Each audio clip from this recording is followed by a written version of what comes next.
Superman is not real. No, he's not real. Hello, I'm Bill Smeltzer. This presentation is a critical response to the influential film Waiting for Superman. It finds fault with the film's themes, with its facts, and with its intent. Still, it's only fair to acknowledge the film's great accomplishment. Director Davis Guggenheim makes the audience care about his young subjects, and by extension, all underprivileged kids. He makes us fear for their futures. We should care, and fear. Sadly, he ties this recognition to the tenets of the market-based school reform movement. Guggenheim's attribution of the causes for these students' predicament and the solution he proposes are non sequiturs. They do not follow from the compelling concern for kids' welfare. It's not automatic that charter schools or merit pay is an answer, or that tenure is the most persistent problem in education. Nor is it true that these solutions are supported by research. Most studies, including those carried out by school reform advocates, cast serious doubt on the efficacy of market-based reforms. Originally devised to be a laboratory for new ideas and to provide access for students with special needs, the concept was seriously compromised by the testing regime of No Child Left Behind, and radically altered by the school reform movement to provide competition to the public schools. This competition was supposed to make the public schools perform better through market mechanisms. The competition has instead been about resources and students. In the 90s, public charter schools emerged. They're independent from the district, but open to anyone who lived there. But only 1 in 5 charters is producing amazing results. And so the numbers of families applying there are usually very high. Davis Guggenheim is at his most disingenuous in this assertion. The actual figure is 17%, but I don't mind the rounding off. It's the word amazing that's deceptive. As is often the case throughout the film, Guggenheim is referencing a study out of the conservative Hoover Institution. This particular study was the most comprehensive and extensive examination of the performance of charter schools. It was a big disappointment to its authors. The CREDO study compared each student in all charter schools in 15 states and the District of Columbia with a comparable composite student attending the public school that he would have attended if he had not been accepted to the charter. Even this simplified description is a little hard to follow, and the math is truly boggling, but the results are easy to understand. Only 17% of charter schools perform better than the schools that their students would have attended if they weren't in the charter. This is not an amazing job, and since many of the public schools they were compared to are failing, one might question whether it's even a good job. 37% of the charters did worse than the public schools, and the rest did about the same.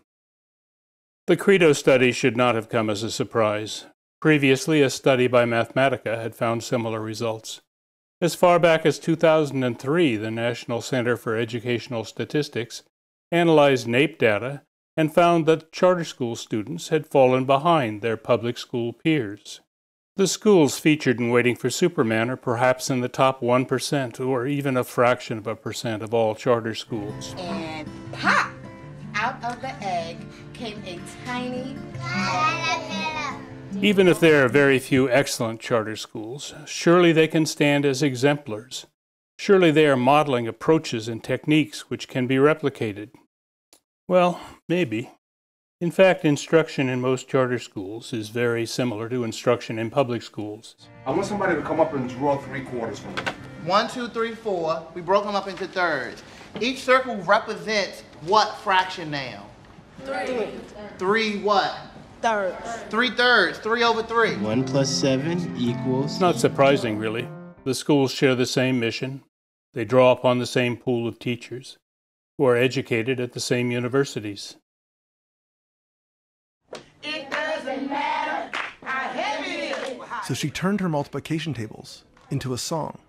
I'm a math book that I left on a... She called them disposable crutches, and she said, once I have the basics, in that way, in an enjoyable way, and the kids would sort of sing these songs out in the playground, then I can move to the next step. For Levin and Feinberg, it was nothing short of a revelation. If Levin and Feinberg had gone through a college teacher education program, they might have recognized disposable crutches as scaffolding. And while Harriet Ball was the most creative practitioner of scaffolding, she did not invent it. There are some differences between the charters in Waiting for Superman and the public schools they're endeavoring to replace. The most obvious is that, like Hemingway's assessment of the rich, they have more money. Harlem Success will take 40 second graders, with 792 families applying. How can there be this kind of discrepancy between the availability of placements and the demand? The incredible ratio of applicants to spaces of the Harlem Success Academy is the result of aggressive recruitment. You know anybody in the 4th grade? Harlem Success spent $1.3 million on a public relations campaign to generate interest. They also have a new building, and every student who's behind in reading is assigned a tutor and has one until they're caught up. How can they afford this? Harlem Success and the other charters featured in the film have support from what educational historian Diane Ravitch calls the Billionaire Boys Club. In New York, they're mostly hedge fund managers and investment bankers. Harlem Success is closely allied with Democrats for education reform. This is not a group of civil rights advocates and union leaders. It's primarily made up of hedge fund managers. They're advised by a board of, well, hedge fund managers. Democrats for Education Reform is credited with developing the lottery as a public relations circus. While New York law mandates that the selection of students be at random, it doesn't require a show.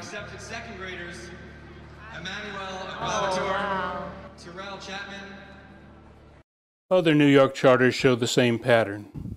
For the Harlem Children's Zone, the contingent of wealthy stock pickers is led by Stanley Druckenmiller and Kenneth Langone.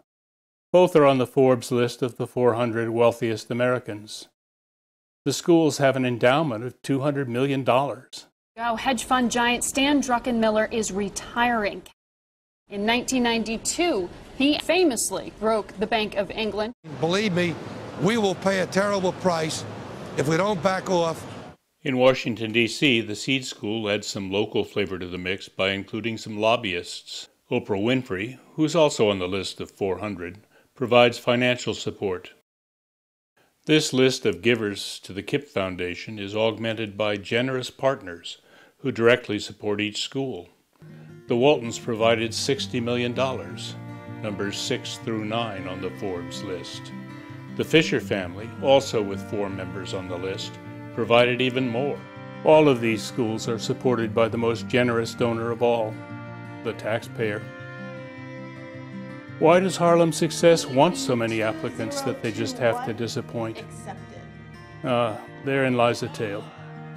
Strongly motivated parents jump through all the hoops to get their child in what they believe to be a better school.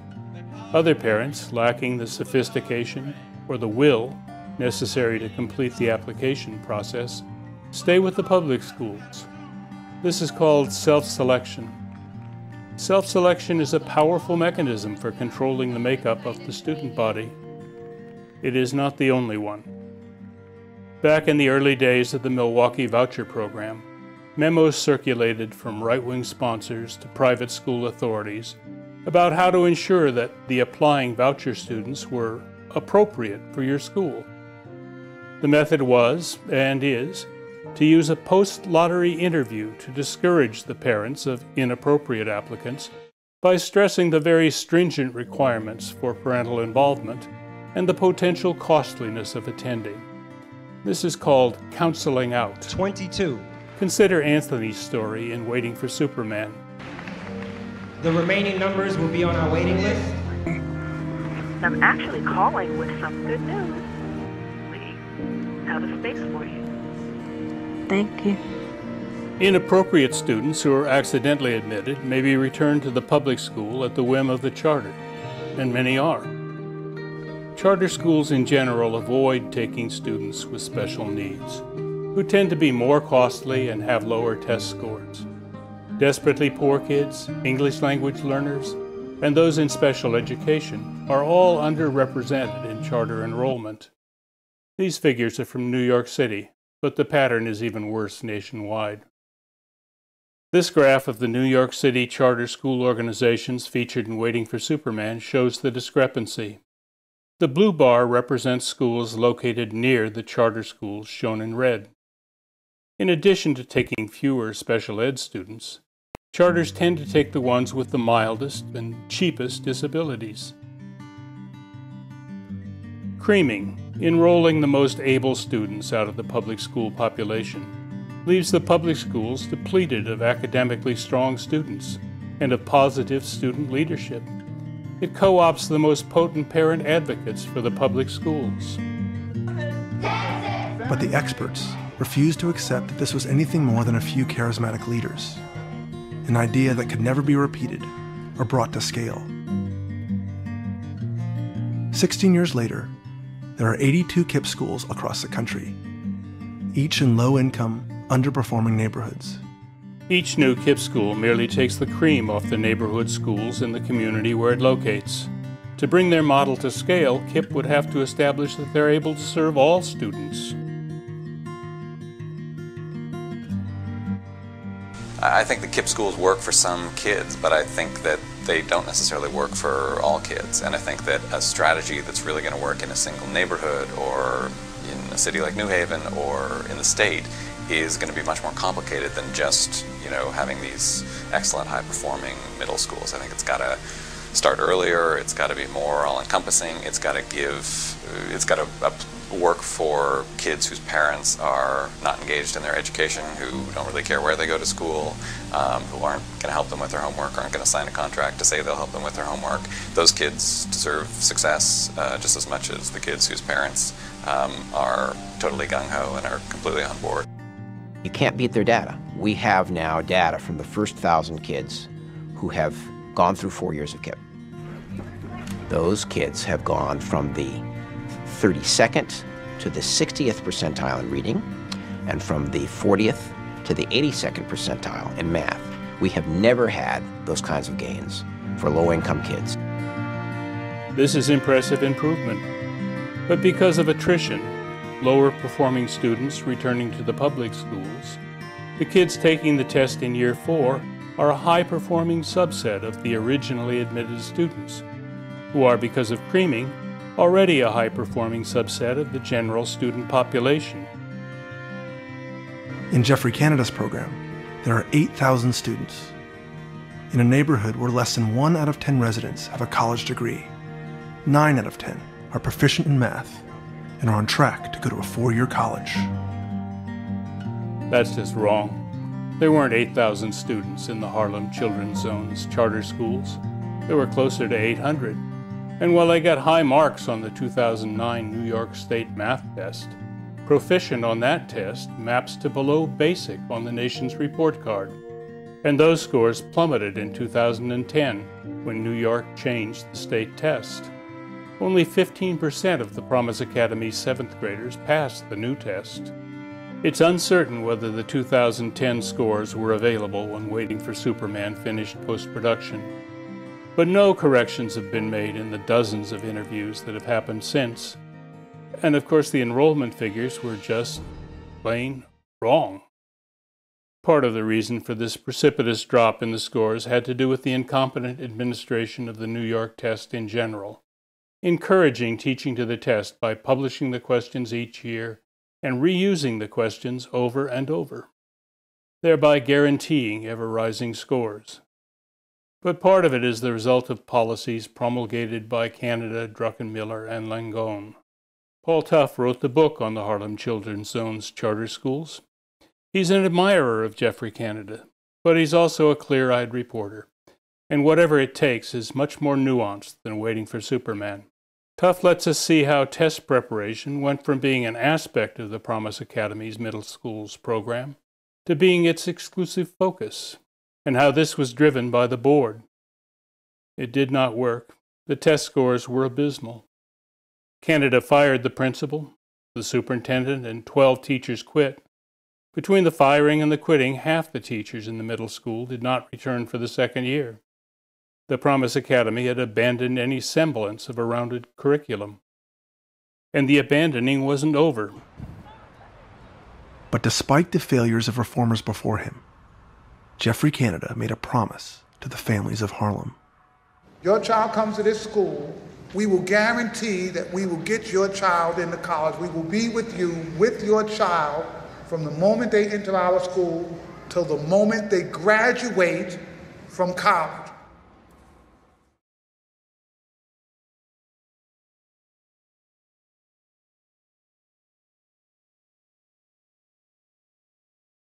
The growth of charters has been phenomenal.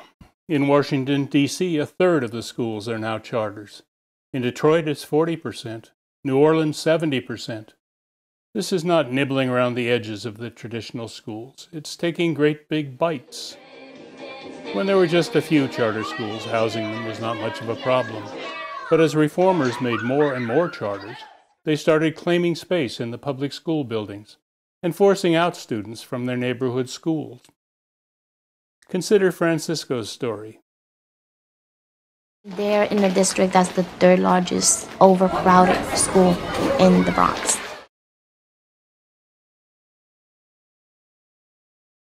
And right now, there are 3 politicians standing in the way. Aggressive administrators like Harlem Success Academy's Ava Moskowitz and Green Dot's Steve Barr. Over 40 years, this is the damage that this school has done to this neighborhood.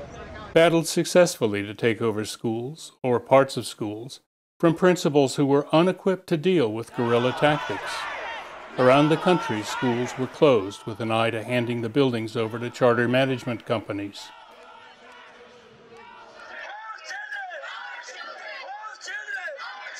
To take my children from a class of 25 to put them in a class of 36 is very, very alarming.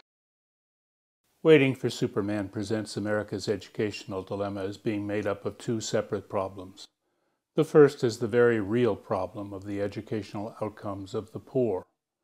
The second is a postulated, more general failure of the entire American school system. As evidence of this, Waiting for Superman presents Emily's story and the educational crisis at Woodside High School. Woodside High, where Emily is slated to go next year, looks like a private boarding school. And Newsweek ranked it in the top 6% of American high schools. But Emily and her family want to go somewhere else. Emily and her family want her to go to Summit Prep, a charter school that allows students to take advanced placement classes without qualifying for the program. In whatever level they come in at academically, they take the same path through high school, and they're all given the opportunity to take AP courses. Waiting for Superman spins this into an elaborate condemnation of tracking. Research shows that students are also tracked by arbitrary or subjective factors like neatness. But high schools have always had prerequisites. You can't take Algebra 2 until you complete Algebra 1. And if you're not ready for Algebra 1, you have to take a remedial math class. Look at Woodside High School. Out of 100 ninth graders, 62 will graduate, and only 32 will be prepared for a 4-year college. By happenstance, I'm an alumnus of Woodside High, class of '63. This is some Super 8 footage of that time. I don't know whether I was at the dance or not. I was shocked at how the school had fallen from grace. It was new when I was there. I think mine was the second graduating class, and it was a far cry from the factory feeder described in the film.